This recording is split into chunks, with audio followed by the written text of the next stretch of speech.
सुप्रभात दोस्तों, वंदे मातरम, जय श्री राम। आज का दिन 28 दिसंबर 2023 साल का यह अंतिम महीना चल रहा है और अंतिम कुछ ही दिन शेष हैं नए वर्ष आने के लिए। अंग्रेजी महीने के अनुसार भारतीय जो महीना रहता है चैत्र का, वो हम लोगों का नव वर्ष रहता है, उसमें अभी आने में समय है। लेकिन चूंकि हम अंग्रेजी महीना भी हर उपयोग के लिए हम मनाते हैं और उसका उपयोग करते हैं हमेशा, तो उस हिसाब से भी कह सकते हैं कि नया वर्ष आने में अभी कुछ ही दिन शेष हैं। आज 28 तारीख। आज विशेष दिन तो कुछ, आज के दिन क्या विशेष माना जाए तो आज का दिन विशेष आप यह कह सकते हैं कि 1668 में मराठा वीर हिंदू हृदय सम्राट श्री शिवाजी की पुत्र संभाजी राव का औरंगजेब ने अत्यंत यातना देने के बाद उनकी मृत्यु हो गई थी, या समझ सकते हैं कि हत्या कर दी गई थी आज के दिन संभाजी राव की। यह दुखद दिन के रूप में याद किया जाता है, समझ लीजिए आप। और मध्य प्रदेश में इस समय गेहूं की खेती चरम में है। चारों तरफ आप देख सकते हैं, यह गेहूं की सुंदर सुंदर से खेत बिल्कुल ऐसे लग रहे हैं जैसे कि क्रिकेट का या फिर किसी ग्राउंड का वह हिस्सा हो, ईडन गार्डन जैसा। सब कहीं चारों तरफ एकदम हरियाली, मानवीकृत हरियाली बिछा दी गई है। और लेकिन मैं आपको बता दूं, यह हरियाली मानवीकृत है और यह गेहूं की खेती है। गेहूं की जब फसल आती है तो थोड़ी थोड़ी, जब तक वो नहीं आती तो उसकी जो फसल होती है, आप देखिए एकदम ग्रीनरी ऐसी बनती है कि दूर दूर तक आप देखेंगे तो चादर बिछी हुई है, ऐसा प्रतीत होता है। यह मानवीकृत है। कुछ दिनों के उपरांत इसमें जो गेहूं की फसल का मुख्य हिस्सा होगा, जो इसकी अगली प्रक्रिया में बड़े होने की जो प्रक्रिया होगी गेहूं की फसल की, वह हो जाएगी और फिर वह बढ़ते बढ़ते गेहूं निकलने का वह रूप अपना ले लेती है।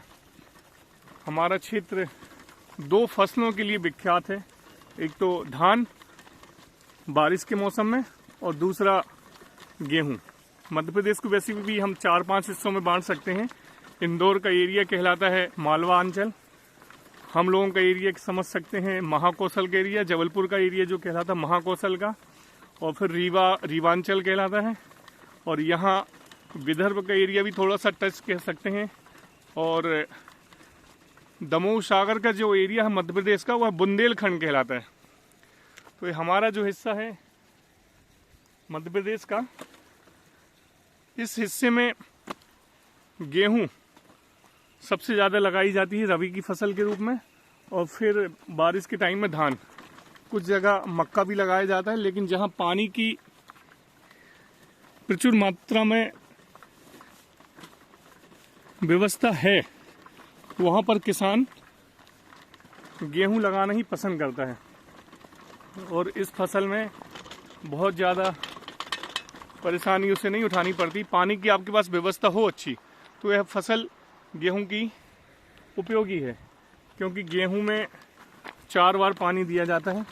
और मध्य प्रदेश का जो गेहूं है, जैसे कि बाहर महाराष्ट्र में मैं सुनता हूं तो वहाँ पर सीहोर का गेहूं बहुत प्रसिद्ध माना जाता है। सीहोर का, उसी की अनुसार हम समझ सकते हैं कि मध्य प्रदेश का गेहूं है भारत में एक विशेष गुणवत्ता वाला माना जाता है। और यह बहुत ही सुंदर फार्म हाउस है। बहुत दिनों के बाद मुझे यहाँ पर आने का फिर से पुनः अवसर मिला। आप देखिए बाजू में ये जो छीन के झाड़ दिख रहे हैं, इसे देसी खजूर समझ सकते हैं आप। ये देसी खजूर है, देसी खजूर का वृक्ष है। और मध्य प्रदेश का, जैसे मैंने बताया कि बांध है हम लोगों के यहाँ, उस वजह से यहाँ सिंचाई की सुविधा बहुत सुंदर होती है। हमेशा सिंचाई की व्यवस्था यहाँ पर बहुत मजबूती से मिल जाती है, हमेशा पानी उपलब्ध रहता है। और ये देखिए बहुत सुंदर नदी का किनारा, इसे शारमा नदी कहते हैं हम। बांध से पानी छोड़ने के कारण यह लबालब भरी रहती है इस समय, क्योंकि बांध में जो नहरों से पानी आता है और यह नदी हमेशा भरी हुई दिखती है। आप देखिए कितना सुंदर तट है। छीन के झुरमुट के बीच में एक समय एकदम मैं यहाँ निकल के आया और इस शारमा नदी में पानी देखिए आप। और यही पानी हम लोगों के क्षेत्र के जो किसान हैं उनके लिए वरदान है। इतनी सुंदर सी जगह, यह लोकेशन बहुत प्यारी है। और छीन के झुरमुट के बीच में निकल के यहाँ आया, देखिए आप। यहाँ से थोड़ा सा ये रोड आ गई और यहाँ एक कच्ची सड़क है खेत के लिए। और चारों तरफ देखिए कितने बड़े बड़े जो खेत दिख रहे हैं उसमें सब गेहूं है। गेहूं की बोनी हो चुकी है और पानी दिया जा रहा है उसमें। मध्य प्रदेश का गेहूं, जैसे मैंने बताया, सबसे अच्छा माना जाता है। और ऐसे हमारे किसान हैं मध्य प्रदेश के। इस साल सरकार ने थोड़ी घोषणा भी कर दी है कि उनका जो सोसाइटी में जो गेहूं खरीदा जाता है उसके रेट थोड़े से उन्हें ज़्यादा दिए जाएंगे। इस कारण किसानों के चेहरे में बहुत चमक आ गई कि आने वाला जो समय है उनका वो और भी अच्छा होगा। क्योंकि समृद्ध किसान जब ही होगा जब उसकी मेहनत का उसको उस मेहनत के अनुरूप उनको फल मिलेगा। फल मतलब कि वही मेहनत का पैसा मिलना चाहिए भाई, वही तो फल है। ये छीन के झाड़ हैं, इसको छीन बोले जाते हैं, छीन। और जैसे जो खजूर होता है उसी का छोटा भाई समझ लीजिए। देसी खजूर इसमें गर्मी के महीने में आते हैं और उसको छीन हम लोग बोलते हैं, छीन। इतनी सुंदर जगह है। और सुबह का समय लगभग 7:45 बज रहे हैं अभी। आज की साइकिलिंग मेरी हुई बनारसी फार्म हाउस के आसपास, जो कि हमारे क्षेत्र का बहुत ही बड़ा और बहुत पुराना कह सकते हैं वह एक फार्म हाउस है। मैं यहाँ पर इसके जो प्रोप्राइटर हैं अभी अनिल भैया, उनसे मिलकर आया हूँ। और उनसे मिलने का मन मुझे हमेशा होता रहता है। जब भी मुझे टाइम मिलता है मैं घूमने के बहाने से और उनसे मिलने के बहाने से इस ओर आ जाता हूँ। यह दूरी लगभग मेरे घर से 3 किलोमीटर है। 3 किलोमीटर आना, 3 किलोमीटर जाना। आज की साइकिलिंग लगभग 6 किलोमीटर का मेरा संक्षिप्त सा सफ़र तय करने वाली है। सबसे पास में मैं अभी खड़ा हूँ तो आपको दिखा रहा हूँ। ये देखिए खेत, गेहूं की फसल देखिए आप। स्प्रिंकलर, इसे नोजल भी कहा जाता है। और यह 20-25 की संख्या मुझे अभी यहाँ ऐसी दिख रही है। यह सभी जो आप देख रहे हैं यह गेहूं की फसल है पूरी। और इसमें भी पानी चल रहा है। ये पक्षी भी देखिए कितने सुंदर सुंदर हैं।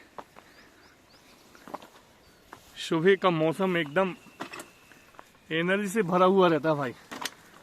इसको जितना एंजॉय कर लो उतना ही मज़ेदार रहता है। बाजू में जो नदी है बह रही है, नहरों के कारण इसमें अभी भरपूर मात्रा में पानी है। एकदम सुंदर सा तट है। देखिए मैं दिखाने का प्रयास करता हूँ आपको पास में ले जाके। बहुत ही सुंदर लोकेशन है। एकदम ऐसा लगता है कि हम कान्हा के जो जंगल है उसकी सड़क भी इसी टाइप की, क्योंकि वहाँ सड़कें बनाई नहीं जा सकती कान्हा किसली में। ये देखिए यहाँ छीन के झाड़ स्वतः निकल जाते हैं, अपने आप ही उग जाते हैं। ये देखिए अब भाई गजब की लोकेशन है, गजब।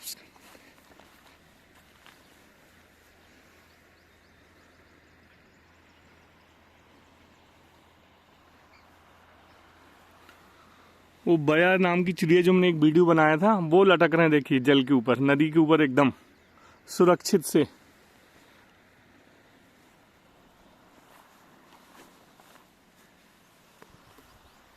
इतनी सुंदर लोकेशन के दर्शन हो जाते हैं सुबह से घूमने आने में। तो ऐसी जगह मिल जाए तो क्या कहना है।